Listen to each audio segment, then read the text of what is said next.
തൃശൂരിൽ 9 വയസ്സുകാരിയെ പീഡിപ്പിച്ച കേസിൽ വയോധികന് ഇരട്ട ജീവപര്യന്തം 65 വയസ്സുകാരനായ ഹസനെയാണ് കുന്നംകുളം ഫാസ്റ്റ് ട്രാക്ക് സ്പെഷ്യൽ കോടതി ശിക്ഷിച്ചത്.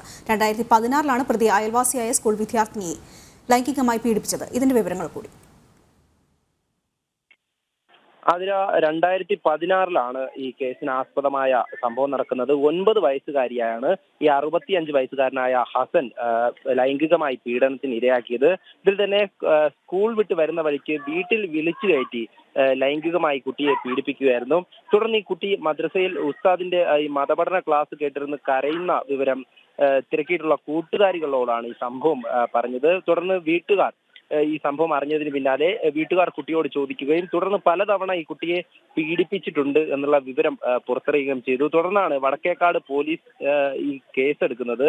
തുടർന്ന് ഈ സാക്ഷികളെ വിസ്തരിച്ച ശേഷമാണ് ഇത്തരത്തിൽ കുന്നംകുളം ഫാസ്റ്റ് ട്രാക്ക് കോടതി ശിക്ഷ വിധിക്കുന്നത്. എന്തായാലും ഈ ഇരട്ട ജീവപര്യന്തവും അതോടൊപ്പം തന്നെ 2 ലക്ഷം രൂപ പിഴയും ചുമത്തിയിട്ടുണ്ട്.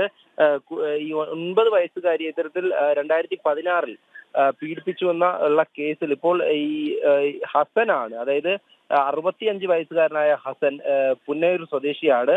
ഇയാളാണ് ഇപ്പോൾ ശിക്ഷ അനുഭവിക്കേണ്ടത്. എന്തായാലും ഇതുമായി ബന്ധപ്പെട്ട് കോടതിയിൽ ഈ വനിതാ senior civil police officer Bindu അടക്കം ഈ ഹാജരായിട്ടുണ്ട്. അവർക്ക് തന്നെയായിരുന്നു ഈ കുട്ടിയുടെ മൊഴി രേഖപ്പെടുത്തിയതും അതോടൊപ്പം ഈ 25 സാക്ഷികളെ വിസ്തരിക്കുകയും ചെയ്യുന്നു. എന്തായാലും ഇപ്പോൾ ഈ 65കാരൻ ഈ ഇരട്ട ജീവപര്യന്തത്തിന് 65കാരനെ വിധിച്ചിരിക്കുകയാണ് കുന്നംകുളം ഫാസ്റ്റ് ട്രാക്ക് കോടതി.